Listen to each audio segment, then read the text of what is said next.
Welcome back to another video. It's Bradford City v Crawley Town match reaction. Let me know your thoughts on the game in the comments down below. Absolute bottle jobs. We've bottled automatic promotion. We've got to rely on the playoffs now. Just shambolic. I mean, the red card. I just want to quickly touch on that from Platt. I can never understand it. Can never understand what goes through a player's head when someone's one-on-one with them. They're diving. Just stupid fouls all the time. That always happens every week. There's always a red card through a second yellow card. It's just stupid. And Polly, we did enough to win the game. We had chances, we didn't take them, and yes, we did. But at times in that game, stupid decisions. I mean, why would you bring Costello on? He's just got no technical ability. I don't know how he's become a footballer, to be honest. He's got good movement and he's still young, but that's Burnley's problem that they're going to have to solve in the summer, what they do with him, because he ain't good enough to play for Bradford City in League 2 at the high end. So why do we keep bringing him off the bench to try and solve our season and try and rescue a win on our games? I don't think Dion Pereira on the bench. I mean, I don't know why you'd pick Costello over Dion Pereira. On the bench, I think Critchlow off the bench as well. So we went. The bench looked more of a defensive bench. I don't understand why he turned to Costello. We then went to a back three, Platt, Stubbs and Kelly, to try and again rescue the game, go direct, and obviously the red card meant we couldn't further push for it in added time. And again, Verdane Oliver came up, long ball up to him, flick on for Andy Cook. That probably should have been a red card from my first viewing of the incident. It looked like it were red. Looked like last man, didn't get the ball. Cook probably could have tried staying up. He had loads of chances that he didn't take, and I wonder if Mark Hughes is going to bench him for the next game. Whether we would or not, I think that's something Mark Hughes probably will do, because he did it against Carlisle, didn't he, on Boxing Day, when Cook had loads of chances that he didn't take and missed, and it cost him a couple of games in the team because he sees him as a confidence player, and he needs that motivation. And when he has a bad game, take him out for a few. But we weren't good enough. We didn't create any real clear-cut chances. Again, there were half chances for Cook, although he had a lot of them. There were not really clear-cut for him. We took off Banks, our most creative player in the game, the player who were pushing them back, and if Halliday learnt how to cross, then we might have won that game because of Banks' work down the wing. He was pushing them back. He was getting 2v1 down that side, maybe even 3v1, and then that allowed Halliday the positioning and the time to put a good cross in, and he didn't. I think he had 6, 7, maybe 8 crosses in that game where there were no one on him, and he had players in the box, Cook, maybe even Oliver towards the back end. And we just didn't do enough to win that game, and I didn't think they did. Both teams had chances, half chances, and it's a massive point dropped against a team that's not that's bottom of the table. 22nd, the joint 23rd. They're in a relegation battle. Yes, they're fighting for their lives, and they made it a tricky game because of that. But it's a game we should be expected to win. I don't know how the other teams did, but I know that result's not really gone the favour of Crawley, with teams around them getting some good results. So yeah, I think Stevenage would draw in at half time, but I think they've gone and won now. Let's just have a quick look. They drew to Colchester, which is probably a really good result for us. I think Northampton lost or were losing, so if they've gone and lost, then we've missed a really good chance. They drew Northampton, and Carlisle lost. We've missed a really good chance there to try and.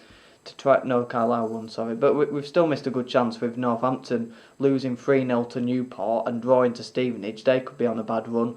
And, we'll go again on Monday, I'm sure, against Sutton. But, I'm not confident going into any fixture now because we've drawn to Crawley twice. We've already lost to Rochdale in the league. We beat Sutton away. But our home form's terrible. I've got no confidence going into these last few. I wish I did. But, whether Platt's going to be a miss or not, or could be a godsend. We could then, be better playing out from the back with a Critchlow in the team. But where do we go from here? Because, again, another game that we've essentially bottled. Because that, on paper, if you look at these last few fixtures on paper, starting from Walsall, the team that when we played them hadn't won a game since New Year's Day. We drew 0-0 away from home. We're one of the best away teams in the league. I think we're second. Newport as well. They're poor mid-table, not fighting for anything. Not a very good footballing side. We drew 1-1 against them away from home. Hartlepool, that were 2-2 draw at home. A game we should be winning, although it were a tough game. Carlisle, I'll take that point, and Grimsby, we had to scrap play on to get that win. And Crawley, again, another team that we should be beating. Those results, although we haven't lost any games, there's a lot of points there that we should have turned into wins, and that's why we won't be finishing in the automatic promotion places. Other teams will, who are more consistent and are picking up better results at this moment in time. And you've got teams behind us, like Mansfield, who I think they battered someone today 4-1 at a forward. They've literally just beaten Crawley 4-1 last weekend, which shows the difference in quality between us and the Mansfield, who we might end up having to face in the playoffs, and the Stockport, who will look really good as well. I don't want to be spreading negative stuff towards everyone who goes on to watch this, but it's just not good enough. And we're caught in a trap, and that's League Two. We're not going to get out of this division because of season on season. We hype players up, although I think all these players are pretty decent players. Barring maybe 3 or 4 players who just aren't good enough, yet constantly get picked, like a Costello and like a Liam Ryder, although it wasn't all his fault, and Costello's, to be fair. It just wasn't a good enough performance. And into the player ratings, there's going to be some bad ones, because even players like Jamie Walker had a terrible game. A lot won't say it because he's a fan favourite, and I get that. I like the passion he puts in and the effort he puts into his games. And on his day, he's a really good player, but today he didn't have a good game at all.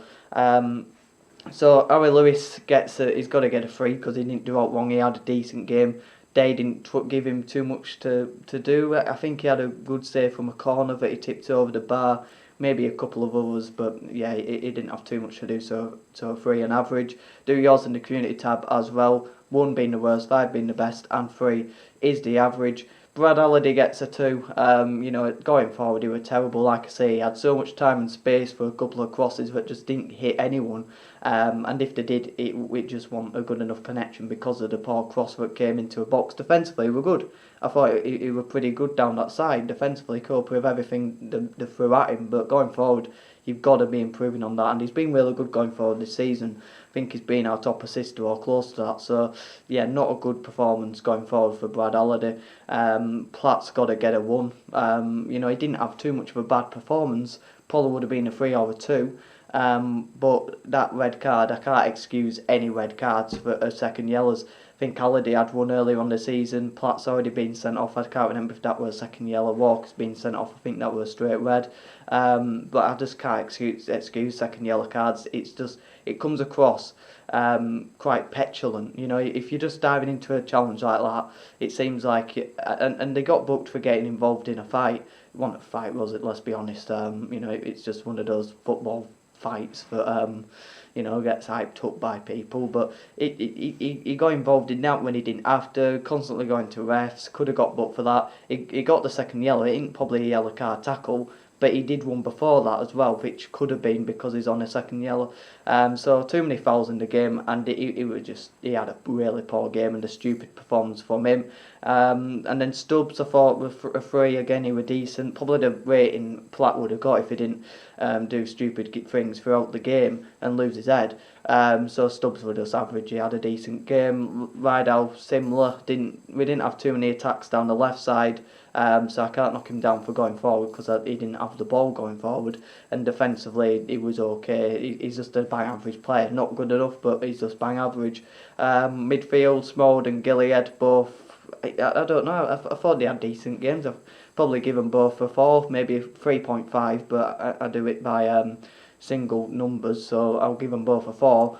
Because I thought they were pretty decent going forward, controlled the game when they had the ball, they were decent, they took the risk when they had it, played it wide, and then other players in the attacking areas, probably Banks and Halliday down that right side, and Walker, maybe even Derbyshire, but although he was playing as a winger when he's a striker, They just didn't create enough for us today, and I thought them two had an okay game. And to say they're in a midfield two as well, and they're both box-to-box midfielders, I think if you're two box-to-box midfielders in a 4-4-2, trying to play that holding role but going forward as well, there's a lot of responsibility on them both to go forward and create, but also to protect the back four as well. So I thought they had pretty good games, considering that.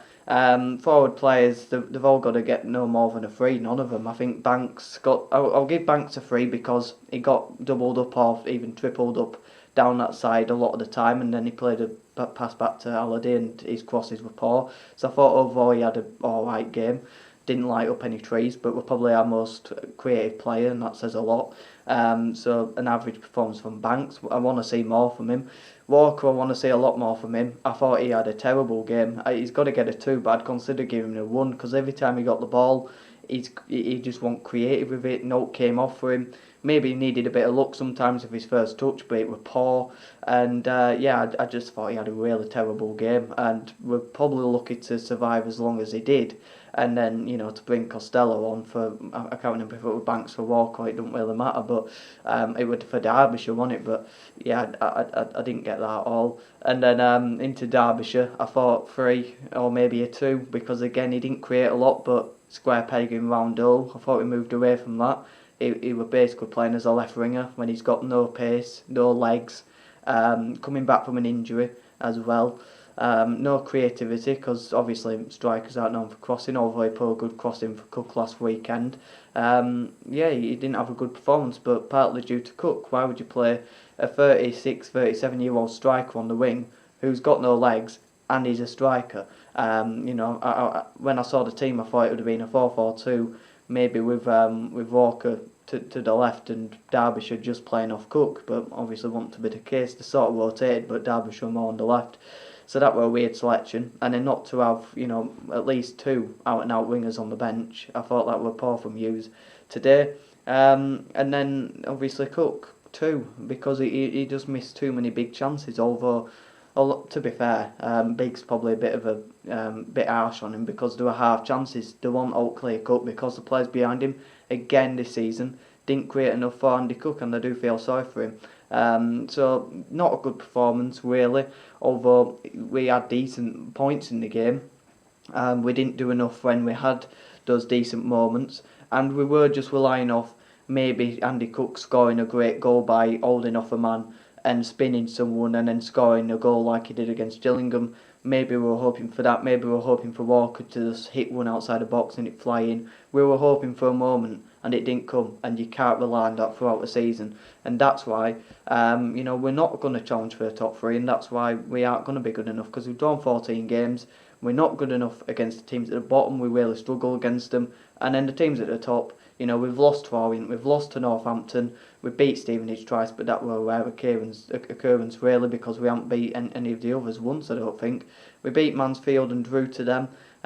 We beat Salford twice, to be fair. I think we lost to Barrow twice. Stockport we lost and drew, or drew and drew, I can't quite remember. And Carlisle we lost twice to them. So we're not good enough against the sides at the top, and we're not good enough at the sides at the bottom either. So we've got to improve. And it is looking like playoffs, although a couple of results have gone for us in the top 2 areas. So we've just got to massively improve, and if we can take a lesson from this game, hopefully we can improve going into the next few. But I'm very much filled with no confidence going into them. So let me know your thoughts in the comments down below. Like the video if you did, and subscribe if you're new. But we've really got to improve, because that ain't good enough. Have a good Easter as well. Probably the most overrated time of the year. I don't see the point in it, to be honest. But anyway, that's Easter. Have a good one.